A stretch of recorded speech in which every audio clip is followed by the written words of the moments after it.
मुंडे सरकारी निवासस्थान सोडणार आहेत। सातपुडा बंगल्यावरून मुंडेंनी बाडबिस्तरा आवरलाय। मंत्री नसतानाही सरकारी बंगला होता मुंडेंच्या ताब्यात। अखेर धनंजय मुंडे हे सरकारी निवासस्थान सोडणार आहे। काही आरोप त्यांच्यावर करण्यात आलेले होते। मंत्रीपद गेल्यानंतर सुद्धा धनंजय मुंडे सरकारी निवासस्थान सोडत नाहीये अशी एक टीका त्यांच्यावर सुरू झाली होती आणि याबद्दल स्पष्टीकरण सुद्धा धनंजय मुंडे यांनी दिलेलं होतं। काही कारणं सांगितली होती, त्यामागे आपल्या अडचणी सांगितल्या होत्या आणि आता सरकारी निवासस्थान सोडणार असल्याचं कळतंय। याबद्दल आणखी माहिती घेऊ। आपली प्रतिनिधी ज्योत्स्ना गंगणे आपल्या सोबत आहे। ज्योत्स्ना,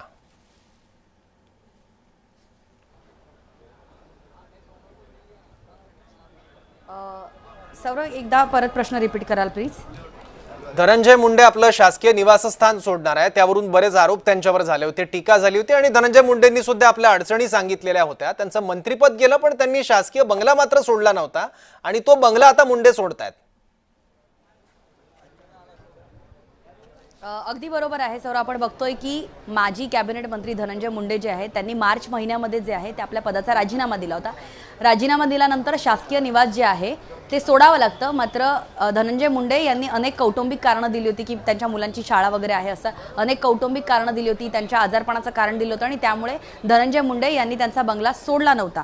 पण आता आपण बघतोय की 30 सप्टेंबरपर्यंत धनंजय मुंडे त्यांचा सातपुडा हा जो बंगला आहे, शासकीय निवास जे आहे ते सोडणार असल्याची माहिती धनंजय मुंडे यांच्या ऑफिसकडनं मिळालेली आहे आणि धनंजय मुंडे यांनी ती माहिती जी आहे ती मंत्री छगन भुजबळ यांना सुद्धा दिलेली आहे आणि लवकरच छगन भुजबळ यांना धनंजय मुंडे यांचा शासकीय निवास सातपुडा बंगला जो आहे तो मिळणार आहे आणि 30 सप्टेंबरची तारीख स्वतः धनंजय मुंडे यांच्या कार्यालयाने छगन भुजबळ जे मंत्री आहेत त्यांच्या कार्यालयाला दिलेली आहे आणि 30 सप्टेंबरपर्यंत मी माझा सातपुडा बंगला जो आहे तो रिकामा करतो आणि तोच बंगला जो आहे कॅबिनेट मंत्री छगन भुजबळ यांना मिळणार आहे आणि त्यामुळेच ही वर्णी जी आहे आपण बघतोय की एका बाजूला राष्ट्रवादी अजित पवार गटाच्या एका मंत्र्याचा राजीनामा होतो आणि दुसरे मंत्री जे आहेत त्यांना सातपुडा बंगला मिळतोय। मात्र छगन भुजबळ हे या बंगल्यावरती, कारण गेली अनेक महिने झालं छगन भुजबळ जे आहेत त्यांनी त्यांचं शासकीय निवास सोडल्यानंतर मंत्री छगन भुजबळ यांना कोणतंच शासकीय निवास जे आहे ते मिळालेलं नव्हतं। त्यामुळे छगन भुजबळ यांच्याकडे फक्त त्यांचं मंत्रालयातलं कार्यालय आणि विधान भवनातलं जे कार्यालय तेच उपलब्ध होतं। त्या व्यतिरिक्त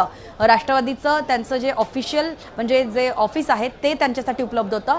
मात्र छगन भुजबळ हे मंत्री असून सुद्धा त्यांना कार्यालय किंवा त्यांचं जे आपण म्हणतोय ना बंगला तो उपलब्ध झाला नव्हता आणि त्याचमुळे आता मंत्री धनंजय मुंडे असलेले त्यांच्या पदाचा राजीनामा नंतर मार्च महिन्यामध्ये धनंजय मुंडे राजीनामा देतात आणि त्याच्यानंतर इतक्या महिन्यानंतर धनंजय मुंडे जे आहेत ते त्यांचा सातपुडा बंगला जो आहे तो मंत्री छगन भुजबळ यांना हँडओव्हर करतील। मात्र बंगल्यावरून झालेलं अनेक राजकीय नाट्य आपण महाराष्ट्राने बघितलेलं आहे की आता मंत्री छगन भुजबळ यांना हा सातपुडा बंगला हाती आल्यानंतर त्याच्यामध्ये किती रेनोव्हेशन होतोय, आहे तसाच बंगला त्यांच्या हाती लागतोय का, मिळतोय का, याकडे सुद्धा सर्वांचं लक्ष असेल। मात्र कागदोपत्री नियमानुसार जो आहे तो एखाद्या मंत्र्याने राजीनामा दिल्यानंतर त्यांना तो बंगला लगेच सोडावा लागतो। मात्र कौटुंबिक कारणं आणि आजारपणाची कारणं दिल्यामुळे धनंजय मुंडे यांच्याकडनं हा त्यांचा सातपुडा बंगला जो आहे तो घेण्यात आलेला नव्हता। मात्र आता स्वतःच धनंजय मुंडे यांच्या कार्यालयातून मिळालेल्या माहितीनुसार 30 सप्टेंबरपर्यंत धनंजय मुंडे त्यांचा सातपुडा बंगला जो आहे ते सोडतील आणि हाच सातपुडा बंगला जो आहे तो मंत्री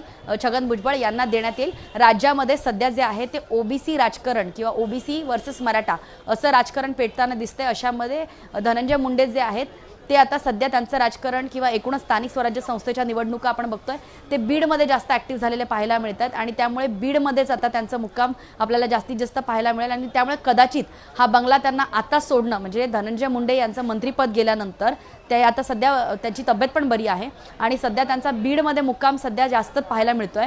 बीडमधूनच त्यांची अनेक भाषणं वादविवादित जे त्यांचे वक्तव्य आहेत ते बीडमधूनच पाहायला मिळतात आणि त्यामुळे स्थानिक स्वराज्य निवडणुका लक्षात घेतात आणि बीडचं नेतृत्व पाहता धनंजय मुंडे आता जास्तीत जास्त बीडमध्ये दिसतील आणि त्यामुळेच आता हा बंगला सोडणं त्यांच्यासाठी जास्त सोयीचं पडेल आणि त्यामुळे 30 सप्टेंबरपर्यंत धनंजय मुंडे जे आहेत ते त्यांचं शासकीय निवास जे मुंबईमध्ये आहे सातपुडा बंगला तो सोडतील आणि त्यानंतर जे आहे ते मंत्री छगन भुजबळ सातपुडा हा बंगला त्यांच्या ताब्यात घेतील आणि राज्यातले जे अनेक ओबीसी ला घेऊन ज्या काही मुंबई हायकोर्टामध्ये याचिका दाखल झालेल्या आहेत किंवा अनेक याचिका दाखल झालेल्या आहेत त्याच्याबद्दल भुजबळ जे आहेत थेट आता त्यांच्या बंगल्यावरूनच जे आहे ते पत्रकारांना वगैरे संबोधतील।